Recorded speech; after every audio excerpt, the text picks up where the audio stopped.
Blood is the currency of the soul.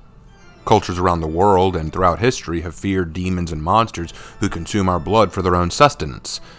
Perhaps this is why the vampire is one of the most popular monsters of popular fiction, because every culture recognizes them. However, different cultures have their own interpretations of vampiric entities, and that includes the four factions of For Honor. As we close out the Halloween season this year, I'd like to take one more look at my favorite blood-drinking monsters of the night and analyze their counterparts as they are portrayed through the four For Honor factions. And this time, we will be including the Wulin. Let's get started. In the ancient Norse beliefs, undead corpses that rise up and walk the earth have a special name: Draugr. While not bloodsuckers and vampiric in the way we typically think of them, Draugr are still considered to be one of the earliest depictions of vampires in European folklore. Draugr are often the result of sorcery gone afoul or wicked souls who could not rest in peace and travel to the next life. They return to life to guard their treasures or homes of residence, or perhaps they rise to terrorize the living and spread their taint. One of the reasons Draugr are considered an early vampire is because of their tendency to spread their curse.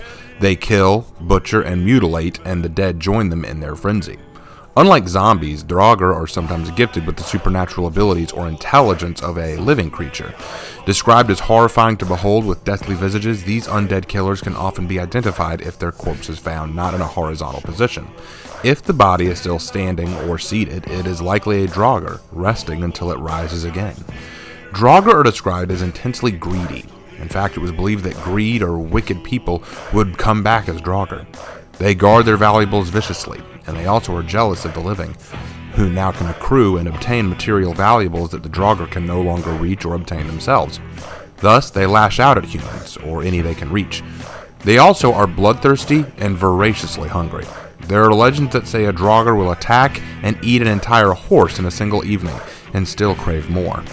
There are, of course, ways to prevent one from becoming a Draugr, or to kill a Draugr. Ways to prevent a Draugr is one thing to topple all dead bodies to the ground so that they're laying down.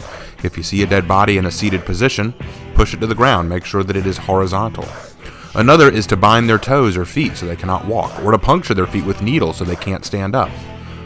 Another way is to put up barriers or barricades on their catacombs to lock them in their crypts, or when carrying their bodies to the crypts, walk in various different directions and turn the body different ways so that the corpse gets confused. But the most sure way to destroy a Draugr is to decapitate them. While Draugr, like most vampiric entities, are immune to most conventional weapons, decapitation is a one way known to kill them. Severing the head from the body will surely lay the undead monster to rest and send their soul onward. One of the most famous Draugr in Icelandic folklore was Glamr from the saga Grettis Saga. A farmhand who went on to guard a local haunted farm in Iceland, Glamr was killed by the spirits that haunted that farm and returned to life as a Draugr. He met and fought the hero Grettis in battle, and before he was defeated, he cast a curse on Grettis, that Grettis would forever grow weaker and weaker, and soon would be killed in battle. Glamr is often a point of reference when discussing the vampiric nature of Draugr, and also an example of how the Draugr curse can be spread, making it like a vampiric one. However, it might have been slightly due to the Draugr that we could have a vampire legend of today. See, the knights of medieval Europe have many different terms for their vampiric beasts, and some believe some of their vampiric beasts might have been inspired by Draugr, depending on the country and culture. The term vampire would not be created until the 18th century. Until then, the most general term that could be applied would be revenant. Revenants are undead people who haunt or harm the living. Unlike the Draugr, who usually were the result of wicked individuals who rose from the dead, revenants were usually the result of some form of witchcraft or unholy power. Hence, we get the unholy nature of the vampire. During the medieval age, superstition and fear of the unknown was a true danger to order and control, and for this reason, the church did its best to quiet unrest and rumors, attempting to kill off superstitious nonsense. But there were cases where, instead of convincing the populace that revenants didn't exist, people assumed that it was through the church that revenants could be prevented, holy means to combat the unholy. In fact, ironically enough, while many people believed that the Middle Age was an age of idiocy and fantasy, it was actually during the Age of Enlightenment when the term vampire was not only coined, but there was an intense rise in belief in vampires. Known as the 18th century vampire controversy, there were reported cases of men dying and suddenly coming back to prey on their once loved ones or neighbors. These attacks mostly happened in small villages and towns away from the city where superstitions could arise.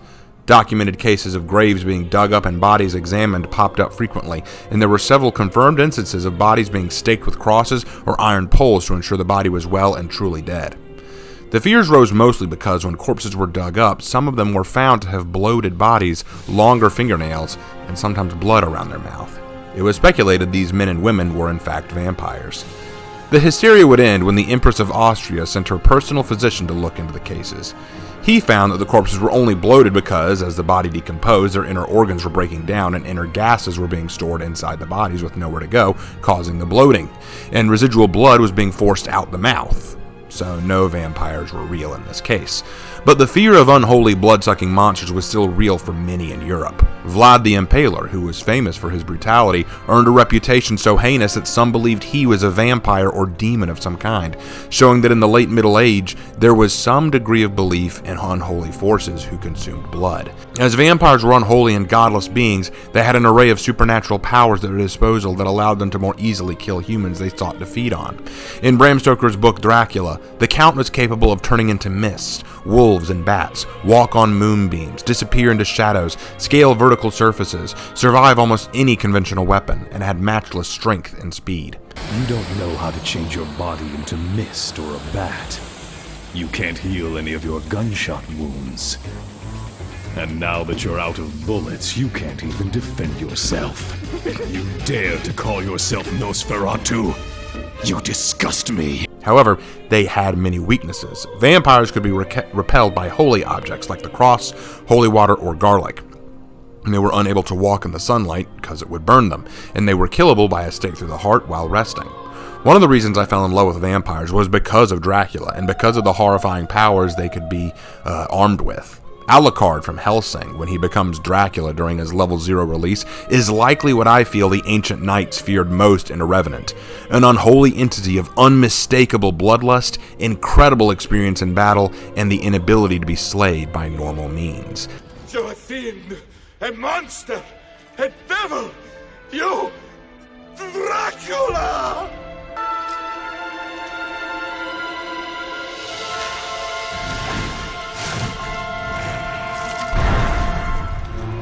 This was the essence of a Revenant, the essence of an unkillable, undead being. While most Revenants could likely be dumbed down to, say, a ghost or a spirit or poltergeist, the idea that a Revenant would feed on humanity was a real fear that eventually helped formulate into the vampiric myth we know of today. Now, as we turn our eyes to the east, Japan, meanwhile, is a little different when it comes to its vampires. The Japanese do not have a direct vampiric adaptation we can analyze, but there are two yokai in Japanese folklore that come very close to what most would consider vampiric. While Japanese media has adopted the vampire as a piece of their media and even folklore today, the samurai only had two yokai that fit the bill rather well. First is the Rokurokubi, or sometimes called the Nukekubi. These are yokai, usually depicted as women whose heads detach from their bodies at night and wander around. In later versions of the myth, the Rokurokubi is shown to have a neck that stretches long and coiling like a serpent. In these tales, the Rokurokubi doesn't know that they are in fact a yokai in most cases. During the day, they appear normal and completely safe, but when they sleep, the soul chooses to wander and the head leaves the body to go seek mischief. Just like vampires, the heads of these yokai are believed to seek human victims and feed on their blood. They also are only active at night.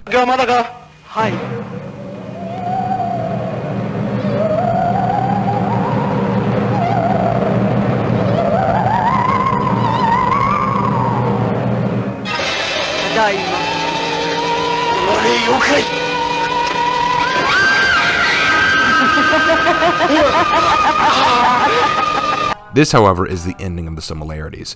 In my research to find information on Rokurokubi and their relation to vampiric lore, they were the most popular connection I found. Perhaps it is because, much like the 18th century vampiric controversy, there was a time in the Edo period that several sightings of Rokurokubi were spoken of in oral and written tradition. It is thought that the head of Rokurokubi is, in fact, their soul leaving the body, and some have attributed it as a disease or an affliction. Ways to combat a Rokurokubi can be as simple as moving the body to a place the head is not aware of, because if the head cannot return to its body before daybreak, the Rokurokubi will die. Another way is to try and slay the head, But more often than not, you can merely dismiss or avoid the Rokurokubi by sending them away. Indeed, there's a popular Rokurokubi story where a maidservant is discovered to be a Rokurokubi and her master dismisses her from his service. She struggles to find work anywhere else because she's always discovered to be a Rokurokubi but is never aware of it. While the Rokurokubi might be what online sources point to as the Japanese vampire, I would like to offer another contender that I believe fits a little better, the second vampiric yokai, the Hino-enma.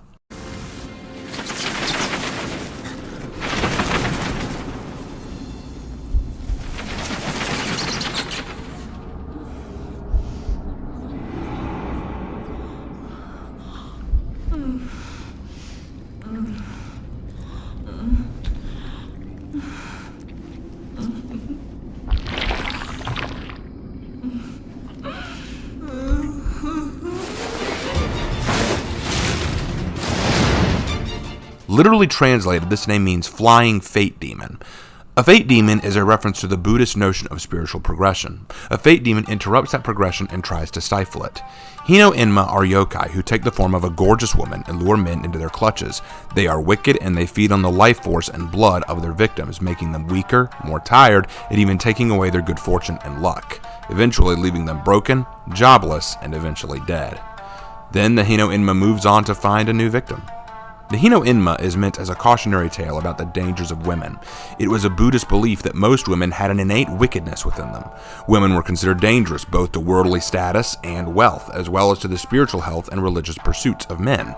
Women eat men's food, spend men's money, and drive men into financial and social ruin. On top of that, they force men to focus on worldly things such as sexual desires and material wealth in order to maintain the extravagant lifestyle women demanded, providing barriers to spiritual enlightenment. In other words, if you give a woman your heart, she will steal your soul. Thus, the Hino-enma is the physical representation of that superstition, a woman who literally consumes the soul and life force of their victim. Another yokai example of this is a Nikusui, a yokai who takes the form of a woman who will flirt with traveling men until they let their guard down. She will then bite them and consume their meat and blood. While it was somewhat of a sexist belief, it has a ring of familiarity with the classic vampire lore, especially in more modern sense.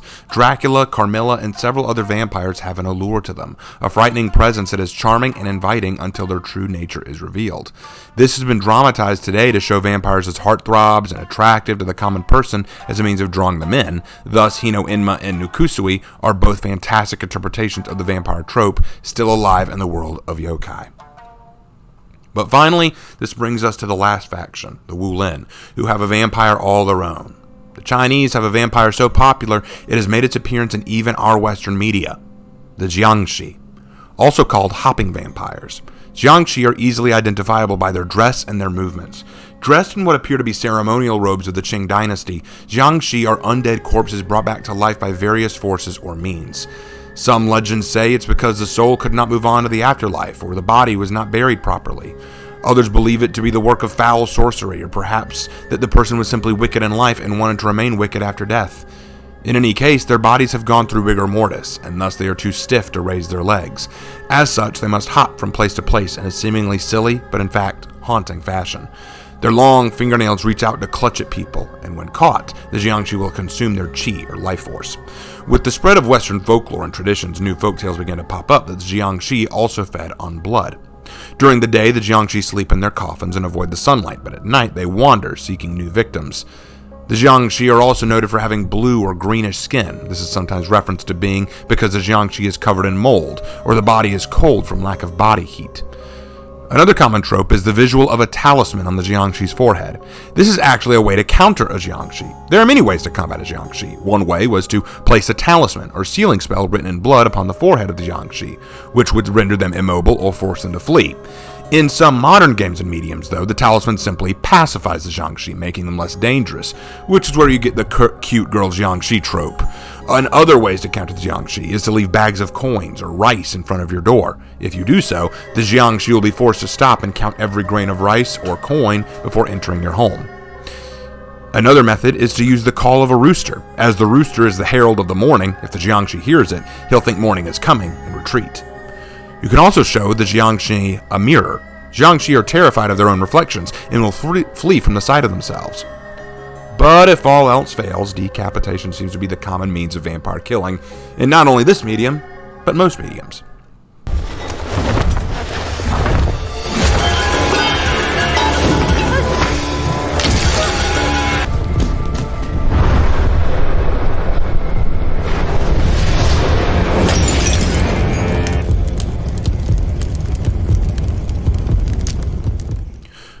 All I want to say here is vampires of all kinds have haunted our consciousness.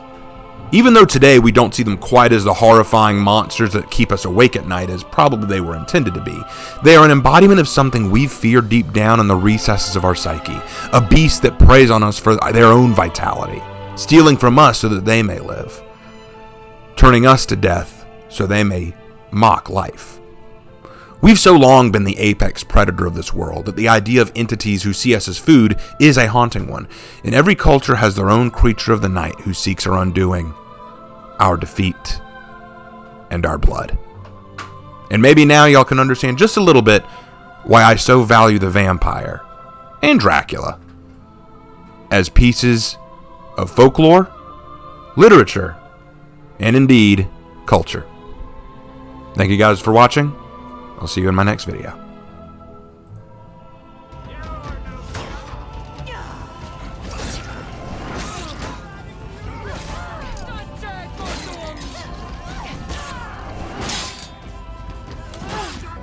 I am a servant of God, an agent of divine punishment on earth. I am called upon to cut away the flesh of infidels and remove from the earth all those who would defy God.